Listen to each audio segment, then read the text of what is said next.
जय हिंद मेरे प्यारे साथियों, और राधे राधे। स्वागत है आप सभी का आपके प्यारे यूट्यूब चैनल अपनी देव एकेडमी। और मैं शशांक आपके सामने लेके आ गया हूँ साइंस की अगली क्लास नंबर 5 है।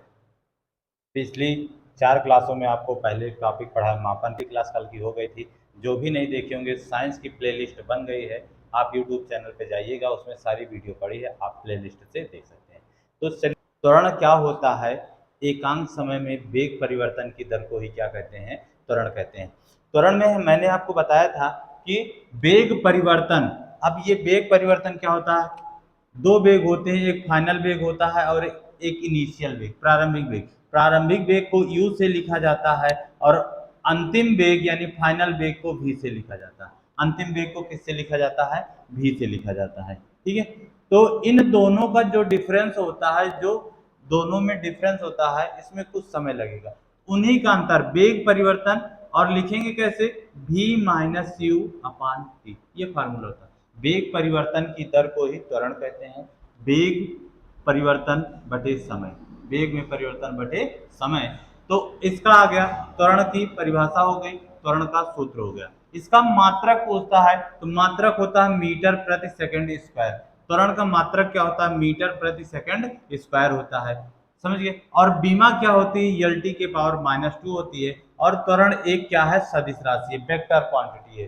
कौन सी राशि है? सदिश राशि है। चलिएगा, यहां तक का हमने पिछली क्लासों में देख लिया था। आज आगे इसके कुछ इंपॉर्टेंट फैक्ट्स हैं जो सीधे सीधे से प्रश्न बना देता है, और आप वहां पे सोचते रह जाते हो कि कैसे लगाएं, क्या ऑप्शन देकर आए, सही है कि गलत है।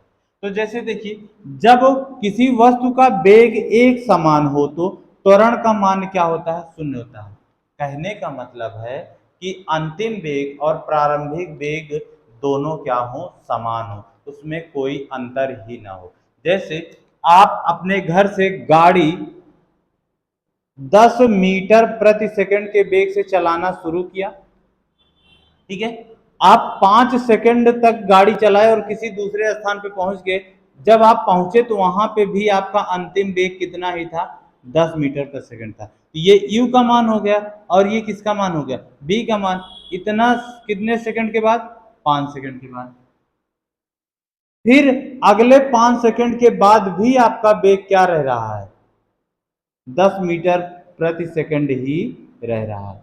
तो वेग में आपके कोई परिवर्तन नहीं। इन दोनों में देखोगे, प्रथम प्रारंभिक वेग, ये अंतिम वेग, इन दोनों में आप देखोगे ये प्रारंभिक और ये अंतिम हो गया। अगले 5 मिनट, मतलब कि फाइनल और इनिशियल वेलोसिटी दोनों क्या है? सेम होती हैं। तो आप यहां से अगर त्वरण निकालो तो v माइनस यू होता है। यहीं से हम इनका ले लेते हैं। अंतिम वेग 10, प्रारंभिक वेग भी 10, तो 10 में से 10 घटा दो, और ये कितना समय लगा था? 5 सेकंड। तो 10 में से 10 गए, कितना बचा? 0, और 0 को 5 से भाग करोगे तो 0 ही आ जाएगा। तो 0 मीटर प्रति सेकंड स्क्वायर त्वरण आ गया। तो जब कभी भी किसी गाड़ी का वेग नियत रहता है, समान वेग से चलती है, उसका त्वरण क्या होता है?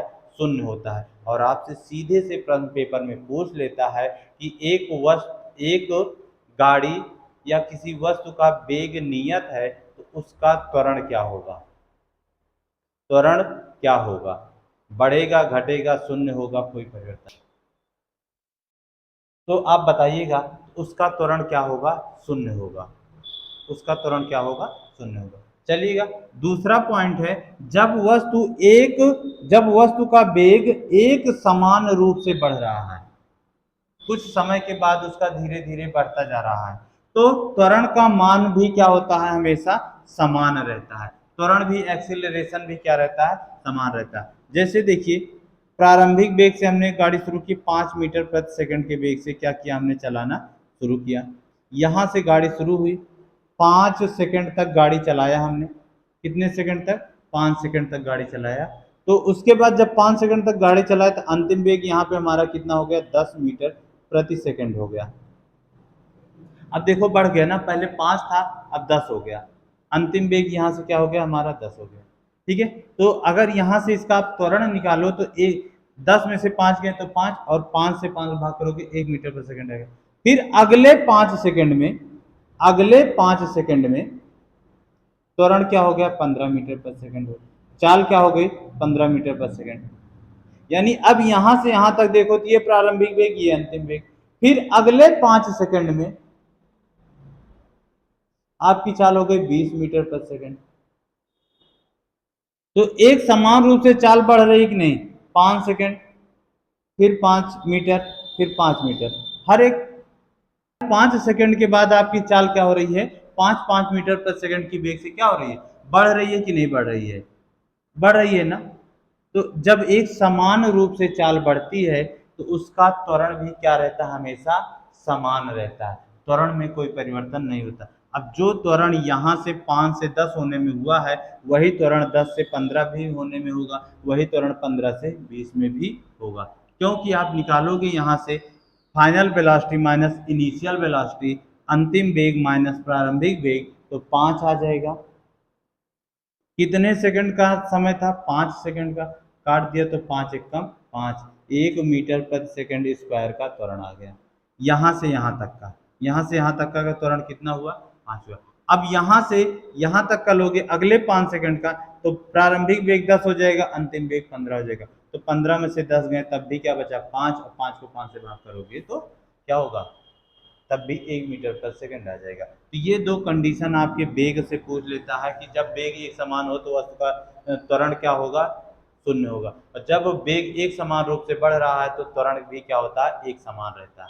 चलिए आगे चलते हैं अगले। अब एक जगह होता है मंदन और एक जगह होता है एक्सीलरेशन। जब आपको कभी भी v का मान बड़ा हो और u का मान छोटा होता है तो हमारी गाड़ी क्या होती है, भागती है। जब हम गाड़ी को बढ़ाते हैं, स्पीड देते हैं, जैसे हम गाड़ी अभी चला रहे थे 10 मीटर पर सेकंड के वेग से, बगल से एक स्कूटी वाली निकली, बगल से एक स्कूटी वाली निकली, अच्छी खासी देखने में थी। अब आप क्या करोगे, वो स्पीड में जा रही है, आप 10 मीटर पर सेकंड के वेग से गाड़ी चला रहे, वो आपके बगल से दिख रही और आपका दिल धक धक बोला, अब आपको उसके पीछे जानना है। तो अब आप क्या करोगे, अपनी गाड़ी का वेग क्या करोगे, बढ़ाओगे, यानी आपका वेग बढ़ गया तो अंतिम वेग आपका हो गया। अब उसको पकड़ना है, उसको फिर से देखना है, आपके दिल की घंटी बजी है उसको देखने के लिए, तो अब आपकी गाड़ी की स्पीड बढ़ेगी कि नहीं, अब गाड़ी की स्पीड कितनी हो गई, 20 मीटर पर सेकंड हो गई। तो अब आप बताइए, गाड़ी आपका त्वरण हुआ है, एक्सीलरेशन हुआ है कि रिटार्डेशन मंदन हुआ है। तो देखो पहले हम 10 की चाल से जाते थे, अब 20 की चाल चला दी, हमारी गाड़ी के वेग कितना हो गया, 20 हो गया। तो ये जो अंतिम वेग है 20 है और प्रारंभिक वेग क्या है, 10 है। तो जब कभी भी अंतिम वेग बड़ा होगा और प्रारंभिक वेग छोटा होगा तो हमारी गाड़ी में क्या आएगा, त्वरण निकलेगा, यानी एक्सीलरेशन होगा। क्या होगा, एक्सीलरेशन होगा, ठीक है। और त्वरण हमेशा पॉजिटिव होगा, ठीक है। क्या होगा, त्वरण पॉजिटिव में होगा। लेकिन अब यही उल्टा हो जाए, यही उल्टा हो जाता, पीछा तो कर रहे थे, वाह जी, जब प्रारंभिक वेग अंतिम वेग ज्यादा था, प्रारंभिक वेग कम था, तो त्वरण होता है एक्सीलरेशन। अब यही कंडीशन घटना उल्टी हो जाए, उल्टी कैसे होगी, जैसे हम उसका पीछा चलाते हुए गाड़ी कर रहे थे, अब उसका दिख गया भाई, तो गाड़ी का एक्सीलेटर यूं से क्या हो गया, कम हो गया कि नहीं हो गया, कम हो गया। अब क्या हुआ, तो अब जब आप शुरू में चले थे तो ये हमारा प्रारंभिक वेग हो गया, अब हमारी गाड़ी की स्पीड कितनी हो गई, दिखने के बाद भाई की 10 हो गई, और पहले कितनी थी, 20 थी। तो ये कंडीशन क्या कहलाएगी आपकी, मंदन हो रही, अब गाड़ी रुकने लगी कि नहीं रुकने लगी। तो इस कंडीशन में जब u बड़ा होगा और v आपका छोटा होगा, ये होता है मंदन, और इसी को हम कहते हैं रिटार्डेशन, इंग्लिश में रिटार्डेशन, हिंदी में मंदन। और मंदन निगेटिव आता है, लेकिन आंसर जो दिया जाएगा वो माइनस में नहीं लिखना है आपको, जो विकल्प में उत्तर में देना होगा आपको माइनस में नहीं देना है। बस इतना ध्यान दीजिएगा, मंदन को निगेटिव में नहीं लिखेंगे, निगेटिव में नहीं लिखेंगे, समझ गए भाई, नहीं लिखेंगे। बस ये है त्वरण की घटनाएं, त्वरण की घटनाओं से जो आपके यहाँ प्रश्न बनता है, ठीक है, समझ गए। तो अब अच्छा इसका चलो बता दो, इसका मंदन कितना हुआ, और ये आपका जो समय था, टाइम यहाँ पे हम आपको दे देते हैं 5 सेकंड का, समय कितना दे देते हैं, 5 सेकंड। हम 20 मीटर पर सेकंड के वेग से चल रहे थे, अगले 5 सेकंड के बाद मेरी गाड़ी का वेग 10 मीटर पर सेकंड होगा, मंदन हो गया ना, तो यहाँ से पहले आप निकालोगे, त्वरण ही निकालना पड़ेगा वेग परिवर्तन से। अंतिम वेग 10, प्रारंभिक वेग 20/5। 10 में से 20 गए तो -10 बचा, -10/5, और माइनस आ गया तो यानी मंदन हो रहा है। क्या हो रहा है? 2 मीटर प्रति सेकंड स्क्वायर का क्या हो रहा है? मंदन हो रहा है। माइनस में उत्तर नहीं देंगे, हमेशा पॉजिटिव में ही देंगे, और मंदन हो रहा है। क्या हो रहा है मेरा? मंदन हो रहा है। समझ गए भाई? तो त्वरण की ये सारी घटनाओं के बारे में। चलिएगा आगे चलते हैं।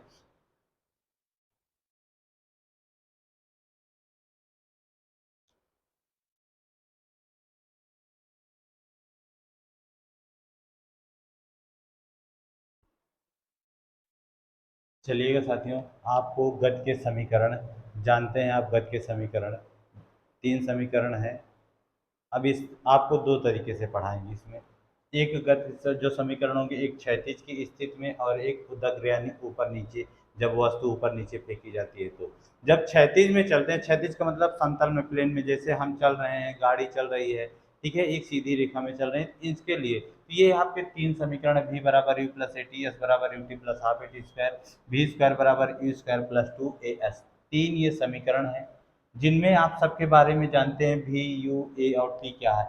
यस, यस के बारे में नहीं जानते तो यस जान लीजिए, एक दूरी होती है या विस्थापन हम कहते हैं, ठीक है। तो यहाँ पे सारी हमेशा क्या रहेगी? पॉजिटिव रहेगी। और समस्या आती है इनसे, न्यूमेरिकल जब आता है तो हम समझ नहीं पाते यू का मान कब जीरो लेंगे और वी का मान कब जीरो लेंगे, ठीक है। यू का मान कब जीरो लेते हैं और वी का मान कब जीरो लेते हैं। तो लिख लीजिए, जब कोई वस्तु विरामावस्था से चलना शुरू करेगी, वस्तु विरामावस्था से यानी रेस्ट पोजीशन से चलना शुरू करेगी, तो यहाँ u बराबर क्या होगा? 0 हो जाएगा। और जब कोई वस्तु चलते चलते ब्रेक लगा के रुक जा रही है, तो वहां पे v का मान क्या लेना है आपको? 0 लेना है। जैसे एक वस्तु विरामावस्था से चलना शुरू करती है, एक वस्तु विरामावस्था से चलना शुरू करती है, यानी वहां पे u का मान क्या रखना है आपको? 0 रखना है, ठीक है। u का मान क्या रखना है आपको? 0 रखना है। एक वस्तु 10 मीटर प्रति सेकंड के वेग से चल रही थी, अचानक ब्रेक लगाकर रुक गई, तो वहां पे v का मान क्या रखोगे आप? 0 रखोगे। तो ये गति के 3 समीकरण है। v बराबर u plus A T, S बराबर U T plus half A T square, V square बराबर U square plus 2as। S क्या होती है? दूरी या विस्थापन कहलाती है, ठीक है। तो इन पर सबसे ज्यादा आपका न्यूमेरिकल बनता है, इसके कर लेंगे। इसके बाद ये आ जाइए, जब कोई वस्तु ऊपर नीचे, जैसे हम किसी वस्तु को ऊपर फेंकते हैं और फिर नीचे आती है, तो ये भी मोशन होता है, गति होती है ऊपर नीचे जाने में। तो जब ऊपर नीचे जाती है वस्तु, इसकी एक कंडीशन दो कंडीशन, एक नीचे से ऊपर गई और एक ऊपर से नीचे आई। तो जब यहाँ पे त्वरण के स्थान पे एक गुरुत्वीय त्वरण का प्रयोग किया जाएगा। त्वरण एक्सीलरेशन, जब गाड़ी वाड़ी चलाते हैं, हम समतल में चलते हैं, तो वहां पे त्वरण ए का प्रयोग होता है। लेकिन जब वस्तु ऊपर नीचे बात आने लग जाए, गति करने लग जाए, तो वहां पे ए के स्थान पे हम जी का प्रयोग करते हैं। ए के स्थान पे जी का प्रयोग करते हैं। तो अब जी का प्रयोग करते हैं, तो यहाँ पे एक बार पॉजिटिव लिया जाता है और एक बार निगेटिव लिया जाता है। कब हम पॉजिटिव रखेंगे, कब हम निगेटिव रखेंगे? जब किसी वस्तु को नीचे से ऊपर फेंकेंगे, तो जी का मान क्या होगा? निगेटिव होगा। जी का मान क्या होगा? निगेटिव होगा। और यही समीकरण होगा तीनों, लेकिन बस आप जहां ए लिखा है उसके स्थान पे आपको क्या रख देना है? जी रख देना है। तो जैसे पहला समीकरण होगा v बराबर you minus G T, A T था, इसके स्थान पे हम v बराबर यू माइनस जी टी लिख देंगे। दूसरा समीकरण है s बराबर U T plus half A T था, तो यहाँ minus half G T square हो जाएगा, ठीक है। तीसरा समीकरण था बी स्क्वायर बराबर यू स्क्वायर, तो यहाँ पे लिख देंगे वी स्क्वायर बराबर यू स्क्वायर माइनस 2g's। बस आपको ये, जब वस्तु नीचे से ऊपर जाएगी, तो ए बराबर निगेटिव, जी बराबर क्या रखना है? निगेटिव। और एक चीज, जब वस्तु ऊपर से नीचे या नीचे से ऊपर जा रही है, तो यहाँ पे भी और यू की वैल्यू क्या रखेंगे, ये भी ध्यान दो। ये भी आप जान लो, लिख लो कि जब कोई वस्तु नीचे से ऊपर को जा रही है, तो u का मान क्या होगा और v का मान क्या होगा? u का मान क्या होगा और v का मान क्या होगा? जब कोई वस्तु नीचे से ऊपर जाती है, तो v का मान हम शून्य लेते हैं, और यक्स का मान कुछ भी होगा जो दिया होगा प्रश्न में, जो भी दिया होगा, ठीक है। यू का मान क्या रखेंगे, एक्स, यानी मान लिए कुछ भी दिया होगा प्रश्न में, और भी का मान क्या होगा हमारा 0 होगा। जब वस्तु नीचे से ऊपर जाएगी, नीचे से ऊपर जाएगी, जैसे हम प्रारंभिक वेग हुआ ऐसे छोड़े तो वहां पे जाके वस्तु रुकती है, उसके बाद नीचे आती है। यहाँ से गई, ऊपर गई तो वहां पे रुकी, यानी अंतिम वेग क्या हो गया, 0 हो गया। अंतिम वेग क्या हो गया, 0 हो गया। लेकिन जब वस्तु नीचे से ऊपर से नीचे आएगी, ध्यान दीजिएगा, एक नीचे से ऊपर गई, नीचे से ऊपर गई तो भी 0, और ऊपर से नीचे आई तो u 0। अब ऊपर से हम ऐसे छोड़ रहे हैं तो अभी ये वस्तु विरामावस्था में है, कुछ नहीं है, यानी यहाँ पे प्रारंभिक वेग क्या हो गया, 0। इसको ऐसे छोड़ दिए, छोड़ दिए ना, छोड़ दिए, तो अब ये जब छोड़ दिए तो इसका अंतिम वेग नीचे आते हुए बढ़ा कि नहीं बढ़ा। तो जब ऊपर से किसी वस्तु को ऐसे ऊपर से छोड़ेंगे, देखिएगा ऊपर से ऐसे अभी है विरामावस्था में, ऐसे छोड़ दिए, आई नीचे आई, तो जब किसी वस्तु को ऊपर से छोड़ेंगे तो u का मान 0 और v का मान कुछ होगा। जब किसी वस्तु को ऐसे फेंके, देखिए ऊपर फेंके, ऐसे फेंके प्रारंभिक वेग से, तो ये रुकी, उसके बाद आई। तो जब वो नीचे से ऊपर जाएगी तो v 0 u x, और ऊपर से नीचे आएगी तो u 0 और v की वैल्यू x होगी, कुछ दी होगी। और ऊपर से नीचे आएगी तो g किस में होगा, पॉजिटिव होगा।